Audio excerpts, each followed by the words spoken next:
In the 1990s and 2000s, there was a lot of debates happening in Western Muslim communities.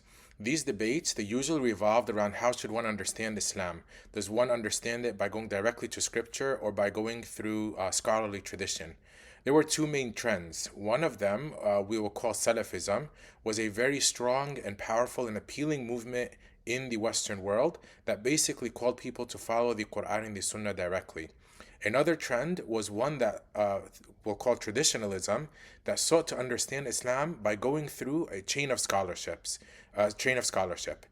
These two trends tended to be at odds, and they caused immense debate in the Western Muslim communities. Even though these debates were happening in the West, they actually originated in the Arab and Muslim world. Students who went overseas and studied, they were studying with scholars who were having these debates. Even people who weren't necessarily scholars, but students of knowledge here in the West, who are reading books in Arabic and following debates on, on different media forums, they were being brought into these debates. So naturally, they brought it with them to their communities. One of the most important people in these debates in the Arab world was a scholar by the name of Muhammad Nasir al-Albani. Those who hear Muhammad Nasir al-Albani's name, his name usually evokes one of two emotions. Either they feel a strong love and admiration for him because they see him as someone who was defending the Quran and the Sunnah, someone who was trying to remove inconsistencies from Islam, remove weak hadith, remove foreign elements, and give people the pristine understanding of Islam in its most pure form. The other emotion his name usually evokes is one of anger or one of agitation or frustration, because traditionalists usually see Albani as someone who is self taught, who is going against a long scholarly tradition and bypassing them and kind of putting out his own opinions. So, who is exactly Muhammad Nasir al-Albani? Albani is actually not his name. That's his nickname. It means the Albanian. Albani was born. His name is Muhammad Nasir ad-Din, and he was born in Albania in 1914. The caliphate fell during this time period. It was during this time that the Ottoman Caliphate collapsed. And 2 years later, there came a ruler in Albania by the name of Ahmed Zog, who was trying to apply secularism across all of Albania. So he banned the hijab. He trying to instill secularism. He was basically following the playbook of Ataturk in Turkey. Now, Albani's father was a very religious man who was a scholar, and he was afraid for his family. He was trying to preserve his family's religiosity, so he packed up his bags and he moved to Syria. Albani's father was not the only one. There were actually many Albanians who migrated from Albania to Syria, and they had a community there. Albani's father, his name is Nuh al-Najati. He was actually one of the leading Hanafi scholars among the Albanians in Syria. Now, Albani is born into this kind of time period, and it's very important to understand the context that he was born into. Because many people, when they hear of Albani's anti-madhabism or his trying to kind of just push away all forms of human interference with scripture and go directly to the source, they don't understand the context in which he was living that caused him to do this. So he was living in this community in Syria. We can call it almost like a Hanafi bubble, okay, where most of the people at the time were following the Hanafi madhab. Not only that, these scholars were just dealing with they're fresh from the collapse of the Ottoman Empire. How does this impact them? During the Ottoman Empire, scholars, they had a very important role to play. They were judges, they were lawyers, they had a role to play with taxes, teaching, educational institutions. The scholars had many opportunities and powerful positions to be spokespersons for the government and for Islam in the Ottoman Empire. Once this collapses, now the scholars are dealing with immense frustration.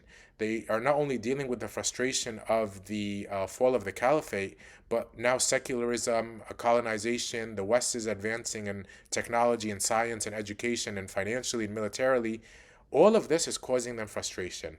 So some scholars, the only thing they knew how to do was to cling on to their tradition even closer. And this caused what we can call a rigid form of traditionalism. This is a fact that is kind of documented even by traditionalists themselves. There are several Hanafi scholars, for example, during the late Ottoman Empire, who were complaining about scholars themselves who were being too rigid in their Hanafism. They were being too rigid in their madhabism. So Albani was kind of born into this kind of bubble. Now, Albani's father, once he migrated from Albania to Syria, he enrolled him in school in Syria to learn Arabic and, just get a general education. Albani excelled in his studies, especially Arabic language. And in his own biography, Albani kind of says how the teacher in the Syrian elementary school used to scold the Syrians. He would ask a grammatical question, and none of the Syrian students would know the answer, but Albani would. So the teacher would scold the Syrians, and he would say to them, "Look, this Albanian, he knows the grammatical rules of Arabic, and you are Syrians, and you don't." So Albani was very proud of this. However, Albani's father did care about him, and he was afraid of secularism, and he started getting very skeptical with the curriculum in the public school system in Syria. So after elementary school, Albani's father chooses to withdraw him from school. Now, Albani, he has to find a job. He works for some time as a carpenter. That doesn't work out for him, and then he chooses to join his father to work in a watch repair shop. Albani's father used to fix watches. So Albani joins him, and he has free time, and he becomes an avid reader. Albani starts reading everything he can get his hands on, whether it was novels, stories, religious texts, or anything. And he starts visiting the Zahiriya library in Damascus, which is one of the largest libraries there. And he becomes a regular member of the library, where even the librarians themselves, they choose, they're like, this guy is always here. He's spending hours every day there, 6 to 8 hours. He reads, just stops to pray and eat his lunch. And then they eventually choose to give him his own room. And they give him a key to the library because he now wants to come at odd hours. So this just shows that he wasn't just any normal person. When we say, even though he is self-taught, he is not any kind of normal self-taught person. He's actually an immense reader. He's not doing superficial level reading of just, quick Google searches. He's actually spending time and going in depth with texts. So Albani is spending all of this time, and one day he encounters this journal or magazine that was edited by a scholar named Rashid Rida. Rashid Rida is a reformer of a scholar who was also struggling with the similar questions, and he was also trying to produce solutions for Muslims living in the world, in the post caliphate world. Nevertheless, Rashid Rida, he had an article in his Manar journal that where he was criticizing Imam Ghazali's Ihya Ulum ad-Din, the revival of the religious sciences. And Zainuddin al-Iraqi, who is a scholar, was actually the one who was criticizing Ihya Ulum ad-Din, and he criticized it for two main reasons. One of them was weak hadith, saying that Imam Ghazali was using weak hadith in his book, and the second was influenced by Sufism. These two things are actually very symbolic for what Albani's life eventually became. Because the revival of the religious sciences and Imam Ghazali is, many people of the traditionalist trend, they identify with him. And it's such an important book in their tradition. For someone like Albani or Zainuddin al-Iraqi to kind of come and point at it and say there's this problem and that problem is really symbolic of the debate that ended up happening later on. So Albani reads this, and it sparks in him immense interest in this topic. Now, Albani was a poor student, so he wasn't able to buy this book. He starts searching for the book of Zainuddin al-Iraqi, where he's looking at the ahadith in Imam Ghazali's book. Eventually finds it, but he cannot buy it, so he can only rent it. So Albani, being a poor student, he didn't even have notebooks. So he said he would find scraps of paper, sometimes cardboard, and he would make lines himself. And then from there, he would copy the volumes of Zainuddin al-Iraqi's book. And in that, he would start putting his own commentary. Again, just showing even though he is self-taught, showing the depth of his education and learning. So he does this, and now he's encountering a hadith and the science of hadith, and being an avid reader and spending so much time in the library, he eventually gets a level of, impressive knowledge in this field. As he's working with his father in the shop, who's a leading Hanafi, now debates naturally happen. His father says something along the lines of Islam says this, and Albani says, well, wait a second, I read this in the hadith. What do we follow? Debates happen between father and son. This didn't only happen in the shop, because Albani he was someone who had, once he had strong conviction in his belief, he would not budge. He was like very firm in his opinions. He did not negotiate. So his father, being a lead person in the community, is now being tested with his own son. They go out to the mosque, and there's a grave in one of the mosques there in Syria. Albani finds out, and he refuses to pray there anymore. And he writes one of his first books called تحذير الساجد من اتخاذ القبور مساجد, warning the prostrating person from taking a grave as a place of worship. So now he stops praying with his father. Another local mosque there, they have several prayers. This is kind of an indication of the rigid madhabism that Albani was witnessing in his lifetime. So in this mosque that was close to Albani's house in Syria, they had several prayers. The first prayer was for those who follow the Shafi'i madhab. The second prayer was for those who follow the Hanafi madhab. Albani would go to the first prayer because he read a hadith that says there's only one congregation, and he felt that that congregation would be the first one. There should not be a congregation for Shafi'is and Hanafis and Malikis, so he went to that first one. This, again, caused some tension between him and his father about the way he's behaving, and maybe other Albanians started talking about what Albani's doing. So his father, in a way of trying to win him over, one day he's traveling and he says to Albani, I'm leaving.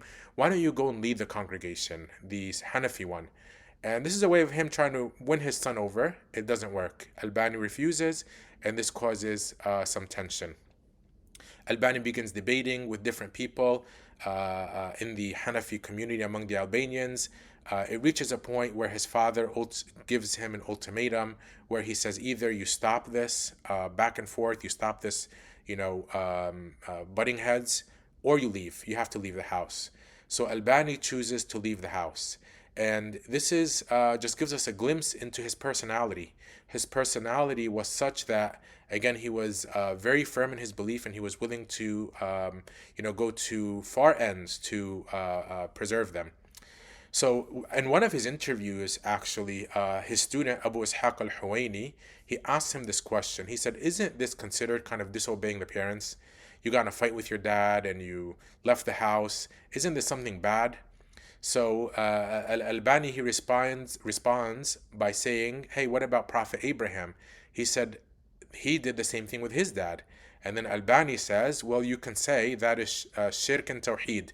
The difference between Ibrahim alayhi salam and his father was polytheism and monotheism. He says, but as for me, this is sunnah and taqlid.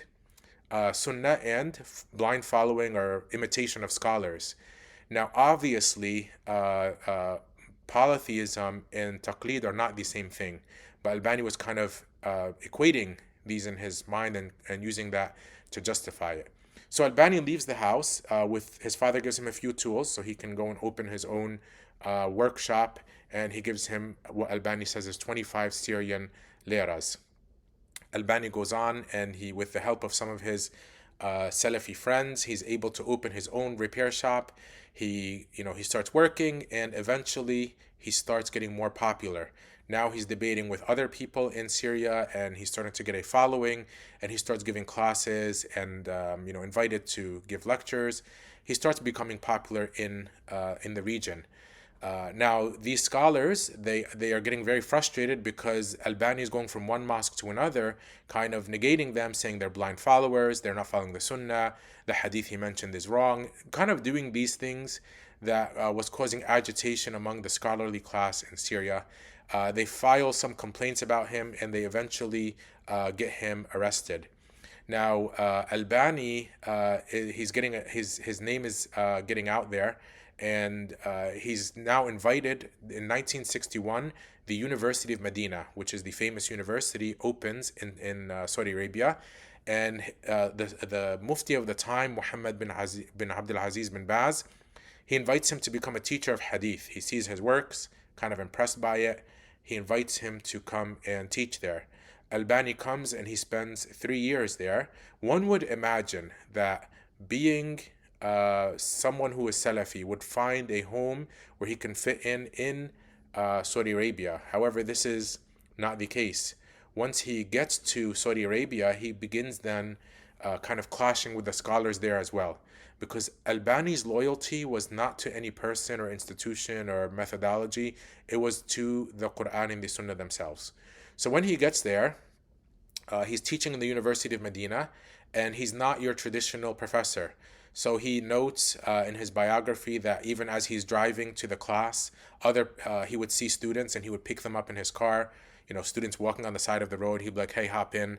And he's saying he did this until his car is full of students, where they're sitting and on their way to the university in the class, they're having discussions and debates, and the students begin falling in love with Albani. Albani says in the meantime, other professors are just driving by the students in their air-conditioned car and, just kind of going about it, just being a normal, you can say, professor. And even in the classroom itself, Albani was not your traditional professor. So in the classroom, he would teach and he, did his teaching in the classroom. But he says after the class, all the other professors would retreat to their offices and their lounges, sipping their coffee. As for him, he would sit with the students on the sand in the heat in the University of Medina, and they would sit down and they would study some more. Now the students, begin loving Albani, and now in their other classes, the professors are teaching, and the students start saying, "Well, wait a second. You're saying this, but Albani's saying that. Do you have a hadith to support it?" Now, it's important to note that the scholars in this time in Saudi Arabia, even though we would call them Salafi today, they were actually not Salafi like Albani. They were Salafi in creed. Salafism is a creed, and this is what they did. But in their law, they were Hanbali. And Albani was not that, right? Even Albani, he says, those who call themselves Wahhabi, or those who are Wahhabis, they are Hanbali. He says, as for me, I follow the Quran and the Sunnah. So they were at odds with him in this light. So he criticized them from this regard in their law.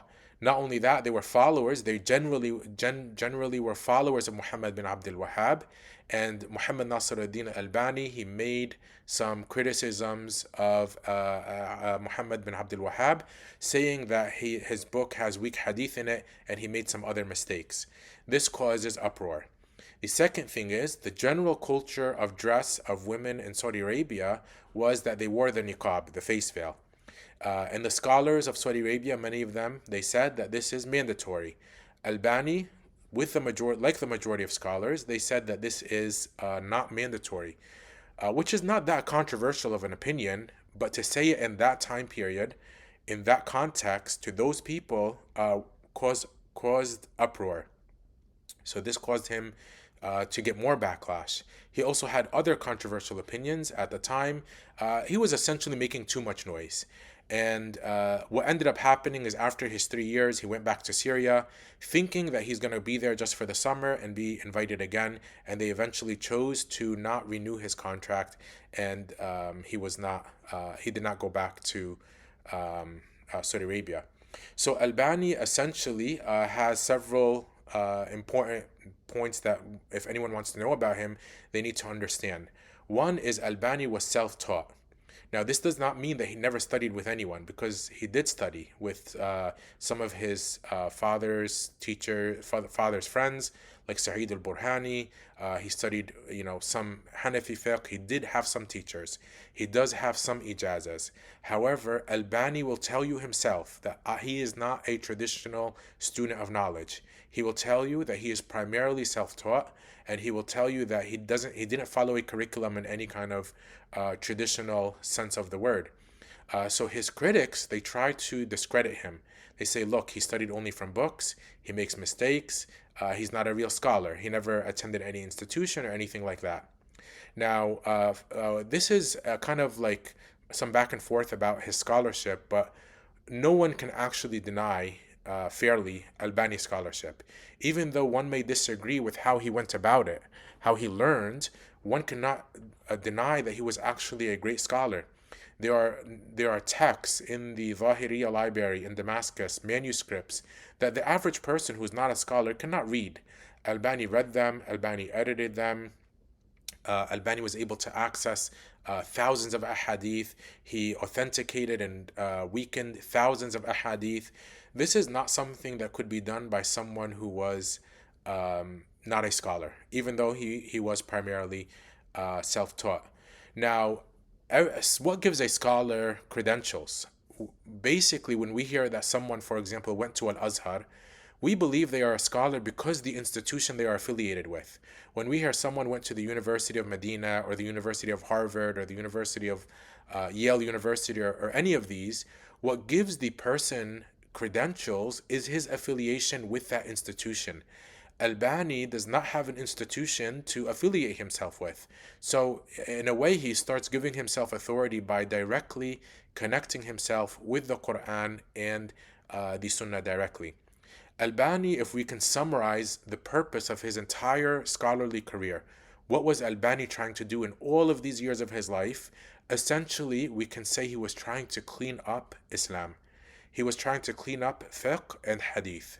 This is what he did. The first thing he tried to clean up was fiqh. So if we look at Albani's books, you'll find many of the titles of these books are actually called such and such according to the Quran and the Sunnah. Marriage according to the Quran and the Sunnah. Music according to the Quran and the Sunnah. The Prophet's prayer described, Sifat Salatun Nabi. Albani has a very famous book called The Prophet's Prayer Described. And this is what he says according to the Quran and the Sunnah. This wording here, according to the Quran and the Sunnah, is something you will rarely find, or not that often, in previous scholarship. Previous scholarship always wrote book on marriage and Islam, or marriage, or music in Islam, or whatever, fasting, or anything like that. Albani is the one who, what he did to give himself credentials and authority was by grounding what he thought his opinion was in the Quran and the Sunnah. Now, this is not as simple as it seems. I have actually another video where I speak about this idea of Quran and Sunnah or the madhabs. Everyone wants to follow the Quran and the Sunnah, but it's a lot more complex than that. So in this endeavor to clean up fiqh, Albani is trying to put aside the Hanafi, the Shafi'i, the Maliki, the Hanbali. He doesn't care about any of that. He will look into it. He will borrow from it. He will take from it, but not because they said it. He will say because it is what the Prophet ﷺ said. He will not say, I take this because it's the Shafi'i madhab and I am a Shafi'i. He will say, I take this because I studied all of the madhabs, or I studied this opinion, and this is the correct one. This also leads him, because he doesn't follow any specific institution or methodology, this also leads him to have some opinions that are in contrast to the vast majority and sometimes the consensus of all Muslim scholars. So for example, Albani, he said that circular gold for women, like bracelets for example, are haram. And he bases this on one hadith in Sunan al-Nasa'i, or a few hadith in Sunan al-Nasa'i, where the vast majority of scholars did not understand these hadith like that. Albani did, and he went against the grain, and he said circular gold is haram for women. And he did not care. For him, it wasn't, I'm not saying he didn't care like in a mean or rude way. I'm just saying that for him, it didn't matter what everyone else did. For him, it's what the Quran and the Sunnah teach. He had some other opinions, like you cannot travel to any masjid except for the three holy masjids. The i'tikaf cannot be more than 8 rak'ahs because the Prophet ﷺ prayed 8, kind of taking more of a literal interpretation of this, and many other opinions that I kind of speak of in my book, Salafism and Traditionalism. So he does this, following the Quran and the Sunnah. This becomes his motto. It becomes very attractive and appealing to students. And then the second thing he tries to clean up is the hadith literature. He literally combs through books, even if he were to edit a previous scholar's book, so he edits one of Ibn Taymiyyah's books or Ibn al-Qayyim's books, and he will republish it, but then note for the person what hadith is authentic and which one is weak. He goes through, this is his most perhaps controversial project. He goes through the four sunan, right? The six Sihah al-Sitta, the six authentic books, Bukhari, Muslim, Tirmidhi, Ibn Majah, Nasa'i, and so on. And he cleans them up. He doesn't do it for Bukhari and Muslim, but for the other four, he goes through them, he finds the weak hadith, he republishes the book into two different parts. He's not publishing it all in one volume and saying here in a footnote, here are the weak hadith, here are the authentic ones. He's literally taking any weak hadith, putting it in a volume, and he's calling it the weak hadith or of Sunan Abi Dawood, or the weak hadith in Sunan Ibn Majah, or whatever. And then he publishes another separate one that says the authentic ones. Now this causes controversy because scholars, they say, there's an entire tradition backed on these hadith. You are the one who says they are weak. Not all scholars will agree with that. Even if it is weak, there is still scholarly commentary. It doesn't mean it's completely thrown out the window, and so on. So this causes, some backlash. But from his mind, from his perspective, is that he is trying to make the sunnah accessible to the average layperson. He actually calls this project, he gives this project a name, he calls it Taqrib al-Sunnah bayna yaday al-Ummah, bringing the sunnah as close as possible to the, or accessible as possible to the average Muslims.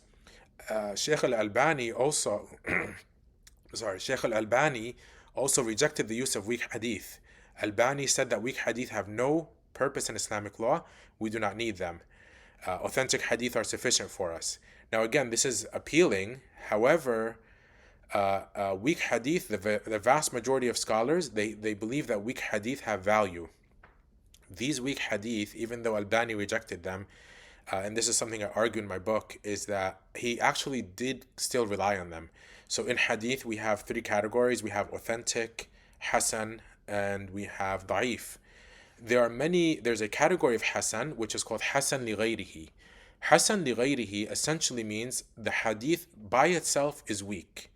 But when you look at it through other things, with other supporting evidence, the other supporting evidence elevates the status of that hadith from weak to authentic. So for example, if there's one weak hadith on a topic, but then we find 3 or 4 more similar hadith saying the same thing, you take them all together and you say, this hadith is authentic because it is bolstered by these 3 other pieces of evidence. So in a sense, Albani still used weak hadith in some shape or form. One might have imagined that Albani was actually very strict in his authentication of hadith. But some of the scholars who actually responded to Albani, they actually accused him of being lenient. Mahmoud Sa'id Mamdouh wrote 6 volumes of refutation of Albani's hadith methodology, and in this he was basically a lot of times complaining that Albani was too lax in his authentication of hadith. So these 2 projects, they caused immense controversy. Now, Albani, he certainly had a large impact on the modern Muslim world in many ways. Number one is that Albani changed the way Salafism is understood. Prior to Albani, in my opinion, the Salafis were just Salafi in creed, and they were following the Hanbali madhab. Albani is the one who came and made Salafism into a full-fledged movement. He made Salafism not only a legal methodology, but also a political one, how one becomes involved in politics or lack of. He made Salafism into a form of dress, into an identity, whereas before it was a creed. So he had this impact. There were 2 other leading Salafi scholars of the time, Muhammad bin Abdul Aziz bin Baz, and Muhammad bin Uthaymeen. These 2 scholars were also leading scholars. So they're the top 3 Salafi scholars in the world were these 3. Abdul Aziz bin Baz, Muhammad bin Uthaymeen, and Nasir ad-Din al-Albani. There's a difference, however, because Muhammad bin Uthaymeen and Ibn Uthaymeen and Ibn Baz, both of these scholars were Hanbali. Even though they said we follow Quran and Sunnah, they said that. But if you actually look and study their opinions, The vast majority of the time they were following the Hanbali madhab.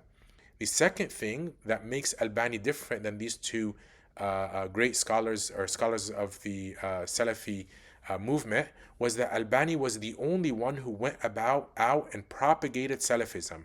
The other two didn't go around, kind of getting in debates and, saying don't follow this madhab or don't do that. They were teaching within their communities and in their institutions in Saudi Arabia, but they weren't going out and propagating Salafism as strong as Albani was. So Albani, in a sense, was the Salafi who was most known to non-Salafis because they were always debating with him. Now, Albani had an impact in the field of Hadith.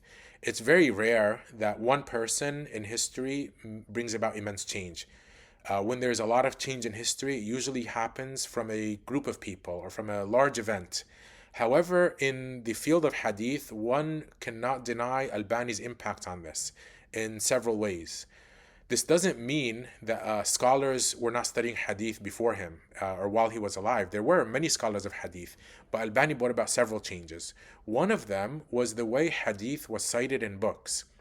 Albani was the first or one of the people who began neatly citing Hadith in his books. So prior to Albani, scholars, they would write a book and they would mention a Hadith, no citation, no mentioning whether it's in Bukhari or Muslim or this place or that place.